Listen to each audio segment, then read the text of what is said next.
Welcome back students. Genetics के chapter में आज का जो हमारा टॉपिक है दैट इज एपिस्टेसिस।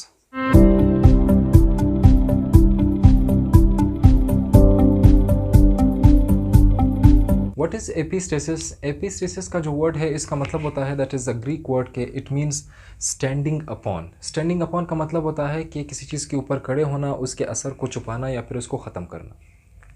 जब हम इसको डिफाइन करते हैं एपिस्टेसिस को, so we define it in a way कि it is a form of interaction. ये एक तरह का इंटरेक्शन है। इंटरेक्शन हम कहते हैं ताल्लुक को, यानी एक तरह का ताल्लुक है या फिर इंटरेक्शन है, इंटरफेरेंस है बिटवीन नॉन अलीलिक जीन्स। ऐसे जीन्स जो कि आपस में अलील्स नहीं होते, नॉन अलीलिक जीन्स होते हैं एक दूसरे के, and in which one combination of such gene is dominant has dominant effect over another combination. जिसमें क्या होता है कि एक जो पेयर ऑफ जीन्स होता है या फिर जो एक कम्बिनेशन ऑफ जीन्स है वो डोमिनेंट असर रखता है दूसरे के ऊपर। लेट्स से सिंपली कि मिसाल के तौर पे हमारे पास एक होमोलोगस पेयर ऑफ क्रोमोसोम है। इस होमोलोगस पेयर ऑफ क्रोमोसोम के ऊपर हमारे पास जीन्स मौजूद होते हैं। ये एक जीन है, ये इसका दूसरा अल्टरनेट फॉर्म होता है, तो ये आपस में उससे के अलील्स होते हैं। अब हम दूसरा क्रोमोसोम लेते हैं, ये एक और क्रोमोसोम का एक पेयर है या होमोलोगस पेयर है। इसके ऊपर भी एक जीन मौजूद है, इसके ऊपर भी एक जीन मौजूद है, तो ये आपस में उससे के अलील्स होते हैं। ये आपस में उससे के अलील्स हैं।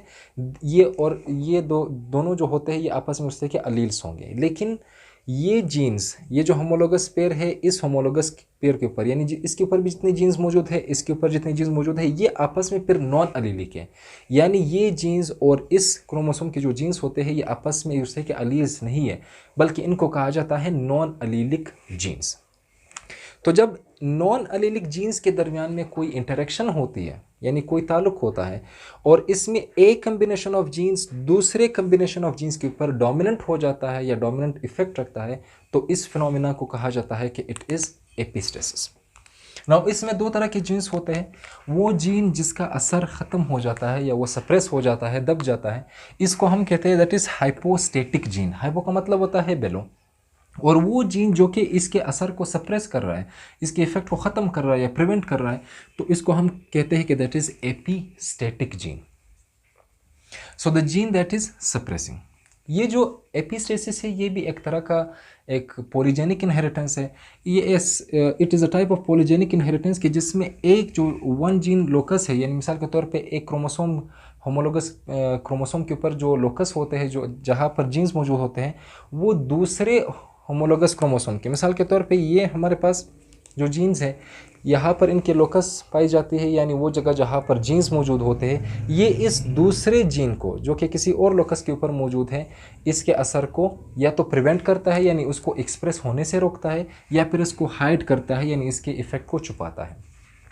Now one thing has to be clear in your mind कि ज़रूरी नहीं है कि हमारे पास हमेशा ये जो एपिस्टेटिक जीन होते हैं वो किसी और क्रोमोसोम के ऊपर ही मौजूद होंगे। समटाइम्स हो सकता है कि ये जो क्रोमोसोम है इसके दूसरे लोकस के ऊपर भी ऐसा हो सकता है कि इसका एपिस्टेटिक जीन हो, यानी ऐसे जीन्स मौजूद है जो कि इनके दरमियान में कोई इंटरेक्शन फिर हो। नाउ इसको हम एग्जांपल से समझते हैं। Now the first example is coat colour pigmentation in mice. Mice या चूहों के अंदर जो कोट कलर या उनका जो जिस्म के ऊपर जो स्किन होती है उसका कलर हम इसको यहाँ पर देखते हैं।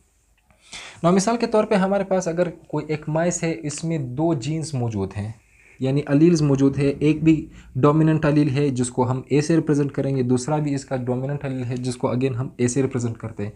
तो ये जो कम्बिनेशन है या ये जो अलील्स हैं, जीन्स हैं, ये असल में अगाउटी कोट कलर को रिप्रेजेंट करते हैं, फिर उसको कंट्रोल करते हैं, उसको प्रोड्यूस करते हैं। अगर ये दोनों स्मॉल केस में हो, दोनों ही रिसेसिव हो, तो ये जो स्किन कलर होगा इस माउस का वो सॉलिड कलर बन जाएगा। Now here is a thing कि हमारे पास एक और जीन है जिसको जीन सी कहा जाता है। ये बहुत ज़्यादा ज़रूरी होता है। अगर ये मौजूद होगा एक डोमिनेंट फॉर्म में, तभी ये जो स्किन कलर है वो अगाउटी बन सकता है। अगर ये जो जीन सी है ये स्मॉल केस या फिर रिसेसिव होगा किसी भी माउस के अंदर, तो ये जो स्किन कलर होगा वो अगाउटी प्रोड्यूस नहीं होगा। क्यों? Because this gene see it is an epistatic gene. ये एक एपिस्टेटिक जीन है जो कि इस जो ए जीन है इसके ऊपर ये डोमिनेट हो रहा है या फिर इसके ऊपर ये डोमिनेंट इफेक्ट शो कर रहा है, जिसकी वजह से इसका जो इफेक्ट है वो ख़त्म हो रहा है या फिर छुप रहा है या फिर हाइड हो रहा है ना। मिसाल के तौर पे अगर ये जो हमारे पास जीन सी है, अगर ये डोमिनेंट फॉर्म में नहीं हो, अगर रिसेसिव फॉर्म में होगा, तो किस तरह का कोट कलर प्रोड्यूस होगा। मिसाल के तौर पे हम ये फॉर्म ले सकते हैं अगर ये कम्बिनेशन होती है, या फिर अगर ये कम्बिनेशन हो किसी माउस में, या फिर अगर ये कम्बिनेशन हो, तो इस माउस ये जितने भी तीनों कम्बिनेशन है, चूँकि इसमें एक भी कैपिटल सी या फिर एक भी डोमिनेंट सी जीन मौजूद नहीं है, तो जो कोट कलर होगा वो असल में अल्बिनो होगा, यानी किसी भी किस्म का जो पिगमेंटेशन है वो प्रोड्यूस नहीं होगा। द रीज़न इज़ अगेन कि जीन सी है जो कि इसके इफेक्ट को हाइड कर रहा है, प्रिवेंट कर रहा है, and that is why we call it that it is an epistatic gene. Agouti colour तभी प्रोड्यूस हो सकता है कि कम से कम उसमें एक कैपिटल ए होना ज़रूरी है और कम से कम एक कैपिटल सी या फिर एक डोमिनेंट सी जीन का होना लाजमी होता है। Now we are taking just a cross, for example हमारे पास एक अगाउटी माउस वो सेल्फ क्रॉस करते हैं किसी दूसरे अगाउटी माउस के साथ, तो फर्स्ट थिंग इसके हमारे पास 4 तरह के गेमिट्स बनेंगे। 4 तरह के किस तरह से कि मिसाल के तौर पे कैपिटल ए कैपिटल सी का एक गेमिट, कैपिटल ए और स्मॉल सी का दूसरा, कैपिटल स्मॉल ए का कैपिटल सी के साथ तीसरा, एंड स्मॉल ए और स्मॉल सी का चौथा गेमिट बन सकता है। So these are for example the male gametes and these are the female gametes. जब हम इनको आपस में क्रॉस करेंगे, मिसाल के तौर पे कैपिटल ए हमारे पास दोनों डोमिनेंट ए आ जाएंगे, कैपिटल सी और कैपिटल सी है। जब आप इन सब को क्रॉस करेंगे तो आपके पास मुख्तलिफ रेशोज़ में मुख्तलिफ कोट कलर्स बन जाएंगे। How for example the first one कि हमारे पास अगाउटी कितने बनेंगे, हमारे पास अगाउटी बनेंगे 9। अगाउटी को हम कैसे रिकॉग्नाइज करेंगे कि इसमें कम से कम एक डोमिनेंट ए जीन होना चाहिए और कम से कम एक डोमिनेंट सी जीन होना चाहिए, तब ही ये जो स्किन कलर है वो अगाउटी बनेगा। सो दिस 1 2 3 4 5 6 7 8 एंड 9, ये 9 हमारे पास क्या होंगे, these are the agouti mouse या माइस इसको हम कह सकते हैं। एंड अल्बिनो हमारे पास कितने बनेंगे, 4। अल्बिनो को हम कैसे पहचानेंगे कि इसमें चाहे यहाँ पर इसके अंदर डोमिनेंट ए मौजूद हो या ना हो, लेकिन दोनों ही हमारे पास जो जीन है, जो सी जीन है, वो हमारे पास क्या होंगे कि ये लोअर केस या फिर रिसेसिव होंगे। सो कितने हमारे पास प्रोड्यूस होंगे, for example this is 1, this is 2, this is 3 and this is 4। ये जो 4 हमारे पास होंगे दीज आर अल्बिनो के, इसमें सी जीन दोनों ही डोमिनेंट है, यानी दोनों ही रिसेसिव हैं। Now the third one that is solid one. Solid one हमारे पास कितने प्रोड्यूस होंगे, 3। सॉलिड को हम कैसे पहचानेंगे कि इसमें दोनों हमारे पास ये जो ए जीन है ये दोनों ही रिसेसिव हो, दोनों ही इसके अलील्स। So this is 1 2 3। 3 हमारे पास क्या होंगे, these are solid coat colours. तो हमारे पास रेशो क्या बनेगा, 9:4:3। नाउ अगेन आप यहाँ से समझिए एपिस्टेसिस कि जो जीन सी है वो असल में कंट्रोल कर रहा है द स्किन कलर, कि अगर वो मौजूद होगा, चूँकि इसके असर को वो तो मास्क करेगा, चाहे ये जीन हो और चाहे ये जीन हो, इन दोनों के इफेक्ट को मास्क करता है, उनको छुपा देता है और अपना जो इफेक्ट है वो शो करता है। The second example that we are taking that is coat colour in Labrador retriever. Dogs होते हैं लेब्राडोर रिट्रीवर, इनके जो कोट कलर है उसका जीन्स या फिर वो किस तरह से एपिस्टेसिस उनमें होता है ये हम समझते हैं। ना जो हमारे पास लेब्राडोर रिट्रीवर है ये हमारे पास 3 बेसिक कलर में पाए जाते हैं, यानी इनको जो स्किन कलर है वो 3 बेसिक कलर्स होते हैं, या तो ये ब्लैक होता है, येलो होता है, या फिर ब्राउन होता है जिसको चॉकलेट ब्राउन भी कहा जाता है। ये 3 बेसिक कलर्स हैं और इन तीनों कलर्स को कंट्रोल करने के लिए सिर्फ 2 ही जीन्स होते हैं, बी जीन और ई, ये 2 जीन्स होते हैं। फॉर एग्जांपल अगर किसी डॉग का जो कम्बिनेशन है अगर दोनों ही कैपिटल बी होंगे, यानी अगर इसमें दोनों डोमिनेंट बी जीन पाया जाता है तो जो कोट कलर होगा, स्किन कलर, वो ब्लैक हो जाएगा। अगर एक डोमिनेंट बी जीन है, दूसरा रिसेसिव बी जीन है, again the coat colour will be black, क्योंकि बी जो ब्लैक कलर है वो डोमिनेंट होता है ब्राउन के ऊपर।